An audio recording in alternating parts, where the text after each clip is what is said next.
Hello and welcome to Chad and Cherry's Surf Music Review. I'm Chad Shivers. And I'm Cherry. We're back! Yay! I know you guys have all been patiently waiting. We're not dead. We just had a busy couple of weeks. We had the Stomp Fest pre-party, Southern Surf Stomp Fest. I had a show with the Surfer Jets, and then Tiki Fever. So, and then I had a show with my other group on Friday. So I am just deed. Life of a rock star. I mean, I wish. So that's why we've been away for a couple of weeks, but we're excited to get back and get into it. I think we're going to try and double up and get some things happening in the next couple of weeks. we'll see. We'll see. And we've been threatening to do this particular record for a while now, ever since I got back from SG 101 like 2 or 3 months ago. So Hey y'all, we're on no timeline That's here. right, that's right. We are on our That's right. timeline. That's right. Which is pretty flexible. That's right. So, but we're excited to be doing this record Yeah. because we've been listening to it for 2 or 3 months now. It's been a pleasure. It It's really been has. a great listen. It really has. So let's kind of get into it. This is the Surf Kings, and it is a compilation, Tales from the Deep. It's a compilation of their 3 full lengths that they've had spanning from 1999 to 2020. So Very cool. quite a while. Wow, that is Yeah. quite the span. Right. There's a little surf music history to this group. So Tom Stanton, which is the head honcho at the Surf Kings, he was in a band called the Crossfires. And the Crossfires were an original 60s first wave group, of which he was a later member. So he wasn't on the big recordings that everybody knows. But that band later went on to become the Turtles of Happy Together. Wow. So okay. very cool. Yeah. So we got a did little. he go on to be in the Turtles? No, not that Okay. I'm aware. Okay. So yeah, so he started this group in the 90s, and they've been going strong ever since. I got to see these guys at SG 101, the SG 101 festival, and they blew my socks off. And I was really happy to pick this up because this is a limited edition of 35. I think they're sold out now, and I have number 4. So if you also are in that club of owning this record, we got lucky. I think we just actually jacked the price up by mentioning that. All right, so we're off book today. We've been doing a lot of that lately. So we're going to drop on Tears of the Dolphin and then listen to The Deep. Tears of the Dolphin comes from their debut, Up from the Depths, in 1999, and The Deep is from their most recent, Blue Pacific, in 2020. So Okay. here we go.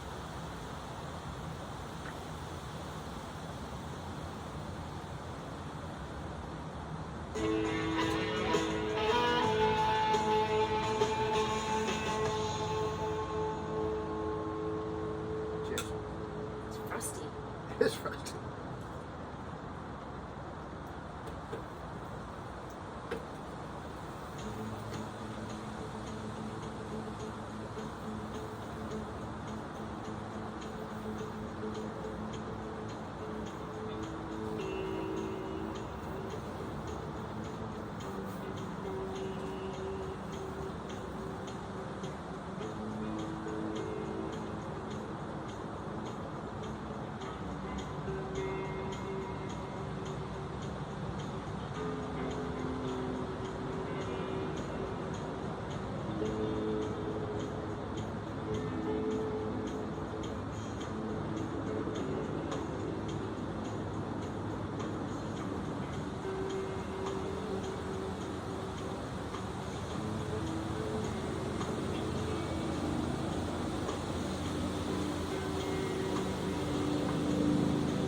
really nice for the guys to sign that Oh, for yeah. you.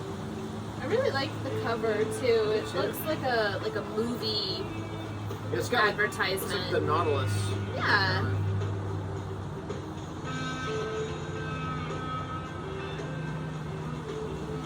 Don't see any information.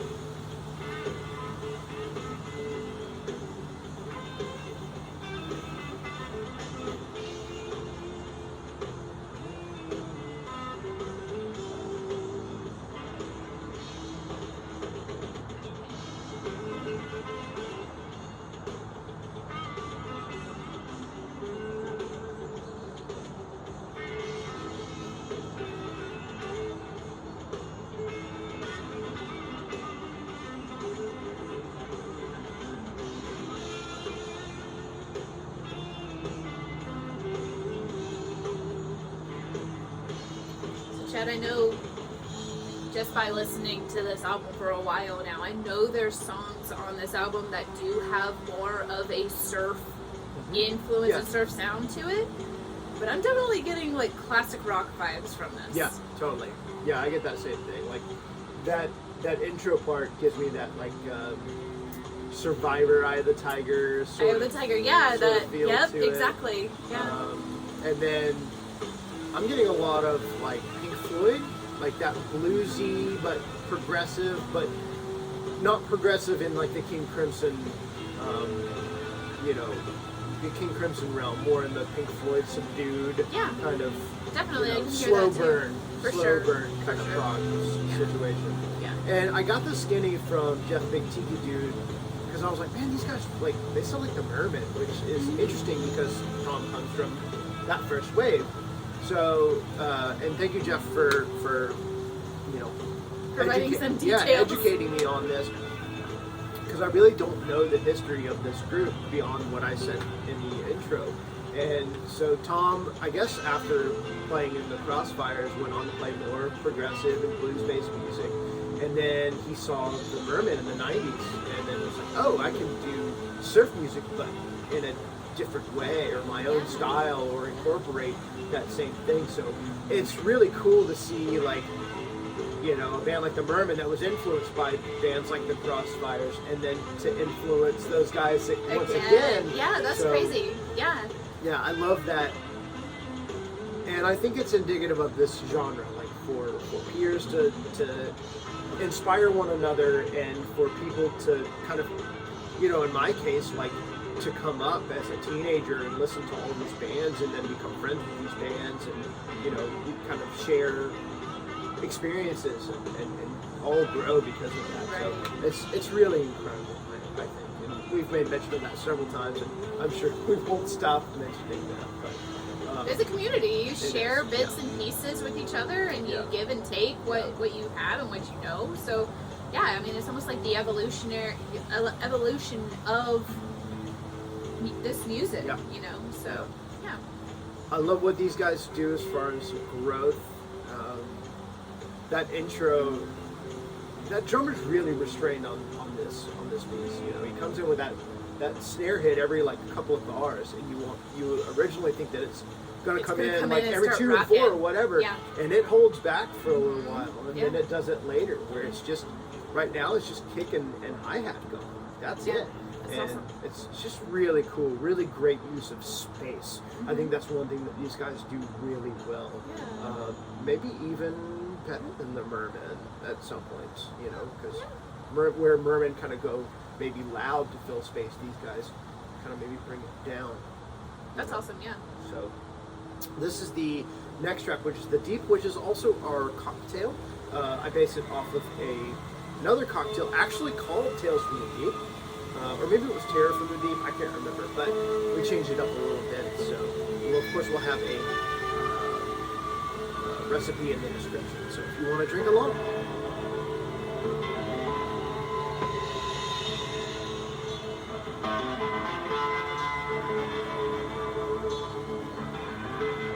And it's pretty. That's blue.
emotionally charged, I think. You know, those double stops and kind of a minor, almost somber feel to it when it goes up really high. There's a little shakiness to it, or a little, I don't know, it's really, really beautiful to me. Very melancholy. And I was going to say, it's not quite a lament. It's more of like a melancholy, yeah. But it's still, it's interesting because it's kind of it's laid back, but that melody is up there. It's in your face, you know. It's interesting, the dynamic, and these guys control over their dynamics. Really, really incredible. Yeah. I did say at one point after SU-101, because I saw these guys at SU-101, one of the highlights of the festival for me, I was inspired after SU-101 to kind of use dynamics a little different, or phrases things different. And I think, you know, maybe I didn't necessarily put the 2 and 2 together because it's not necessarily one band. A lot of the bands that were there were just top tier, and you know, so I kind of got it from a little bit from Surf Kings, a little bit from El Sandaman, a little bit from, you know, Satan's Pilgrims. Yeah. Probably not subtlety or anything from Bomboros, but you know, just kind of maybe the interaction of all those things. So yeah, really wonderful. And Hunter King from Storm Surge of Reverb, we'll put a link in the description to his site. He had a great write-up of SG-101 and mentioned that these guys, they looked like they had sold out Madison Square Garden. They were just up there just having a blast, having such a good time. And yeah, and I think that really came through and shined, and the audience totally dug that and ran with it. So. Yeah. Well, maybe next year Jay and I will join you. That would be wonderful. If possible. Yeah. And I've got some ideas on some people that have been asked, some bands that have been asked, and if so, it's going to be a good show. It's going to be amazing. Yeah. I'm not gonna, of course I can't say anything, but, and we don't know, you know, nobody it's knows. It's not set in stone. Yeah, nobody even knows at this point, not even Jeff as far as I know. But, there's some ideas floating around. Irons in the fire. That's right. Oh, okay. It's time for the next side. All right, so usually we will show the record at the beginning before we start, especially ones that are like cool colors and whatnot. This one we did not, because I wanted to cue it up because it is very difficult to see where the tracks are. Yeah, what were you guys thinking? So I don't know if it shows, but there's basically like it looks like a swirl. Yeah. And like, where are the track marks? I believe this is lathe cut. And so the grooves are not as deep on the lathe cut, and therefore you really can't see them between those two aspects. Mm-hmm. So we did that to avoid some editing. We're not going to be able to find this next track. So I still can't tell you where they are, even looking at them this close. I mean, at a certain light angle, that you have to hold it up at a light, you can see it, but I cannot at this point. What track is it? This is the third track, I believe, out of 5. See how many takes it takes. Gypsy Soul. Literally, I don't know. Oh, and this one, Gypsy Soul, is also from Up From the Depths, released in '99.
little bit more of an upbeat number. Yeah. I'm a sucker for these harmonies. Not these. No harmony there.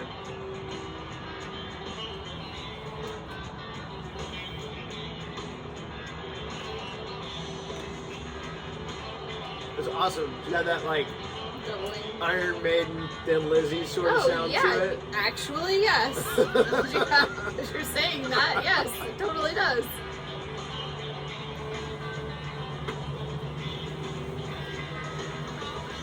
And then a complete change. Got that like openness, like there's like an open drone string kind of going underneath that melody. Really simple melody, but really effective. Yeah, really wonderful. Again, the name of the game I think with this band is just control. Yeah. It's really, it's wonderful to have both kind of ambiance and control at the same time. Maybe that's where these guys kind of depart from the Merman, where Merman used like, you know, feedback or chaos. These guys, I would say noise, yeah. Yeah, noise. These guys kind of bring it back and use that space, or I don't know, maybe a little bit more pointed in what they want to say instead of kind of going off the deep end, I guess. Right.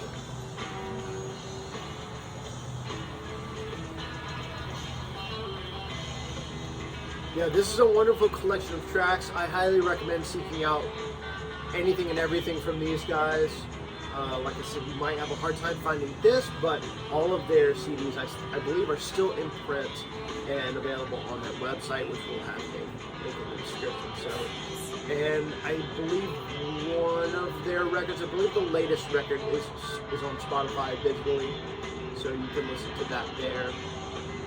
So yeah, they're around, and I'm sure if you message them, they'll be happy to get back with you on what they have available and whatnot. I'm sure you can probably purchase some of these digitally as well. So yeah, very cool. I'm really glad to have this record. Sorry it's not a little louder. That comes with the territory of being lathe cut as well. I will say the one drawback to this record is so I think that the mastering, I don't think that they mastered this necessarily for vinyl, or maybe they didn't have the original sources or something. So you get still get digital artifacts in the transition between the digital version and the analog version here. You can really hear it in the cymbals, you know, when you kind of hear that digital cymbal sound. It actually sounds a little better out here than it does inside. It's really funny how that happens sometimes. Some records do sound better.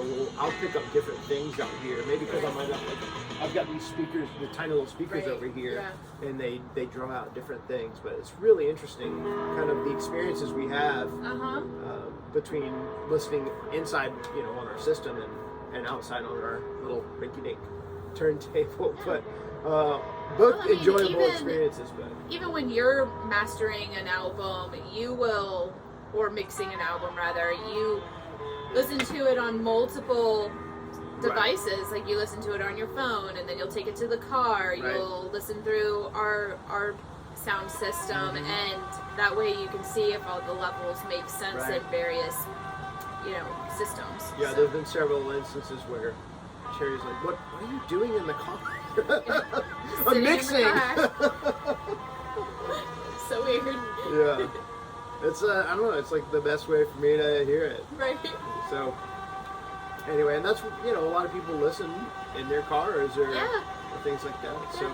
So why not? Yeah. I think it's smart. Yeah. So that's the Surf Kings, Tales from the Deep, and I'm glad to have this record. It's a great collection of songs. I know I just kind of, you know, said something negative about the recording, but again, it hasn't really hindered our listening experience, and I enjoy it, and I love having these songs on vinyl. I don't care how I get that, you know, I'm just glad to have it. So yeah. So Cherry, any final thoughts? Oh, here's one of those you were talking about in the surf realm. This is maybe more in that. Yeah. There are some songs on here that definitely pull more towards the surf realm, but like the claps and no, I've enjoyed this album the past few weeks. Looking forward to diving into something new. Yeah. So yeah, these have been great. I did actually like multiple times ask, who is this? Who is this? Because I would like, it would almost sound like we were listening to something new and different every time I pick up something different. And I always thought maybe he went back to the Pollo Del Mar album for a second or something. So it definitely grows with you, on you, and you pick up different things throughout listening to it. So it's a really great album because you don't get tired of it listening to it. So yeah, it's got enough variation and enough, you know, subtle changes over the course of the. It does play like an album. Yeah, it really does. It does. For being a compilation spanning, you know, 20 plus years. Yeah, a couple decades. That's pretty incredible to be like consistent, but yet, you know, you can still see their growth and hear the difference between albums. So love it. Good job, Surf Kings. Hoping to hear more from y'all in the future, and hopefully we'll get to see you again because that was just so killer. What a great experience. For sure. And I love it. I love the best surf music. Oh, you do. We wouldn't be here. We wouldn't be here.